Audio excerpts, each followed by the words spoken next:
Welcome Tushir and Tech YouTube চ্যানেলের পক্ষ থেকে আজকের টিউটোরিয়ালে আমরা শিখব step by step road map in macro.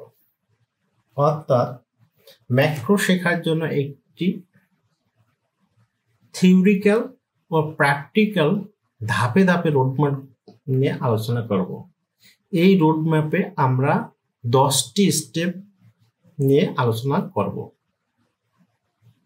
তা ভিডিওটা শুরু করার আগে আপনাদের কাছে একটা রিকোয়েস্ট, প্লিজ আমার চ্যানেলটি সাবস্ক্রাইব করবেন এবং পাশে থাকা বেল আইকনটি অন করবেন। যারা নিত্য নতুন চাকরি খোঁজার জন্য মাইক্রোসফট এক্সেলের বেসিক টু অ্যাডভান্স তাদের জন্য সবচেয়ে কার্যকর এবং সবচেয়ে টিপস অ্যান্ড ট্রিপস পেতে আমার চ্যানেলটি সাবস্ক্রাইব করতে ভুলবেন না। তাহলে চলুন ভিডিওটা শুরু করি।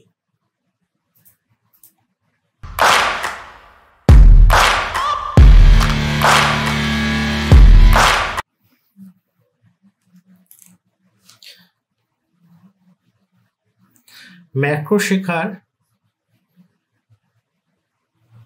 থিওরিক্যাল বিষয়ে আজকে স্টেপ নাম্বার 1। স্টেপ 1 এখানে হচ্ছে আমরা শিখব, এগুলো হচ্ছে লিখতে হবে ম্যাক্রো এর বেসিক ধারণা। ইতিপূর্বে আমি 3টি ভিডিও টিউটোরিয়ালে ম্যাক্রো কি, কেন ব্যবহার করা হয়, কোথায় কোথায় কাজ করে তা নিয়ে ভিডিও দিয়েছি, তাই ওই বিষয় নিয়ে আলোচনা করব না। ম্যাক্রো কিভাবে চালু করা হয় এগুলো দিয়ে দিয়েছি, এবং ম্যাক্রো রান করা এবং শর্ট কি অ্যাসাইন করা, ম্যাক্রো কোথায় সেভ করব। আচ্ছা, ম্যাক্রো সেভ করার জন্য একটু স্পেশাল একটা অপশন যোগ করতে হয়, তাহলে আমরা এটা ম্যাক্রো দিয়ে সেভ করি। তাহলে সেভ অ্যাজে যাই, ফাইলটা আমরা সেভ যাই, সেভ অ্যাজ করবো, ফাইলে যাব এবং হচ্ছে এখান থেকে আমরা একটা স্টেপ মানে এটা চুজ করি, সমস্যা নেই। ফাইলে গেলাম, সেভ অ্যাজে গিয়ে আমাদের এই লোকেশনটা দিলাম। দেওয়ার পরে এখানে যে অপশনটা আছে দেখা যাচ্ছে কি, এই যে এখানে যে স্টেপটা আছে সেভ অ্যাজ টাইপ, এইখানে আমাদেরকে ম্যাক্রো অ্যাসাইন করার জন্য আমাদেরকে প্রথমে যে অপশনটা পাওয়া যাচ্ছে এই যে এক্সেল ম্যাক্রো এনাবেল ওয়ার্কশিট, আমাদের এইটা দিতে হবে, দিয়ে সেভ দিতে হবে, তাহলে ম্যাক্রোটা এনাবেল হবে। তাহলে স্টেপ 1 এ আমরা বেসিক নিয়ে আলোচনা করলাম। স্টেপ 2, আচ্ছা এটা হচ্ছে বেসিক। স্টেপ 1, আচ্ছা দেখি স্টেপ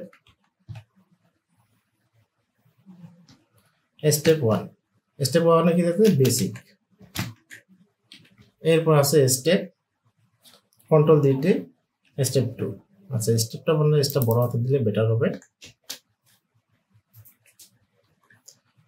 এরপর আছে ভিবিএ ও বেসিক প্রোগ্রামিং, ভিবিএ এডিটর ও এন্ড বেসিক প্রোগ্রামিং। স্টেপ 3, আচ্ছা এটা আমরা আলোচনা করি। ভিবিএ এডিটর, যেহেতু আমরা থিওরিক্যাল বিষয় নিয়ে আলোচনা করব, 10টি স্টেপ থাকবে, তাই আমরা থিওরিক্যাল নিয়ে আলোচনা করব। পরবর্তী ভিডিওতে আমরা প্র্যাকটিক্যাল বিষয় নিয়ে আলোচনা করব।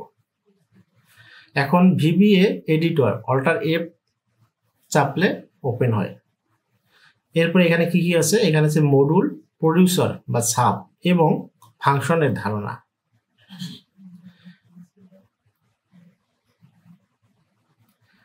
তারপর আছে ভিবিএ সেন্টেন্স এবং কোডের স্ট্রাকচার বোঝা, ভেরিয়েবল, ডাটা টাইপ, কমেন্টস এর ব্যবহার।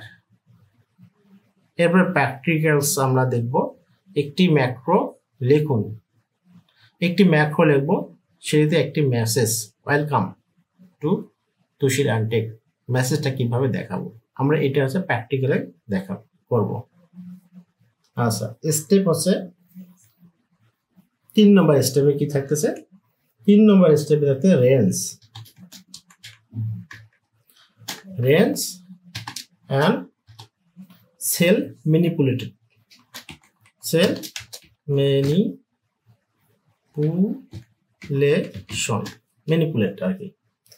ম্যানিপুলেশন অর্থাৎ আমরা যে সেলগুলো ব্যবহার করব এই সেলের মধ্যে কতটা সেলে কি ধরনের ফাংশনগুলো ব্যবহার করব এটাই বোঝানো হচ্ছে। আচ্ছা দেখি এখানে কি বলছে। রেঞ্জ এবং সেল অবজেক্ট বোঝা, মান value, format font colour size পরিবর্তন করা, অফসেট রিসাইজ ব্যবহার করে ডাইনামিক সেল সিলেক্ট করা। এই কাজটা আমরা যখন আমরা ভিডিও টিউটোরিয়ালে যাব তখন অর্থাৎ প্র্যাকটিক্যালে যাব তখন আমরা আলোচনা করব। স্টেপ 4 কন্ট্রোল দিয়ে দিলাম এন্ড 4 লিখলাম। স্টেপ 4 আছে কন্ট্রোল ফ্লো। কি? Control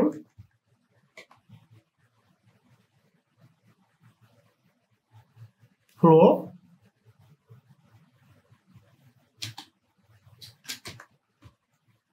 and condition, control flow and condition। আচ্ছা এই কন্ট্রোল ফ্লোতে কি কি থাকবে? ইফ, দেন, ইফ ইলস মানে শর্তগুলো যেটা থাকে, for loop, do white loop এবং সিলেক্ট কেস বোঝা। অর্থাৎ এই কন্ট্রোল ফ্লোতে কন্ডিশন, বিভিন্ন কন্ডিশন যে ফর্মুলাগুলো আছে এইগুলো নিয়ে আলোচনা করা হবে। এরপরে পঞ্চম স্টেপ হচ্ছে আমাদেরকে জানতে হবে 10টি স্টেপের মধ্যে পঞ্চম স্টেপ হচ্ছে ইউজার রিয়াকশন, বা পঞ্চম স্টেপ হচ্ছে ইউজার রিয়াকশন। ইউজার রিয়াকশন অর্থাৎ ইন্টার রিয়াকশন। এখানে কি বলা হচ্ছে, আমরা একটা মেসেজ বক্স দেখাবো, ইনপুট বক্সে ইউজারের নাম টাম হাবি জাবি লিখবো।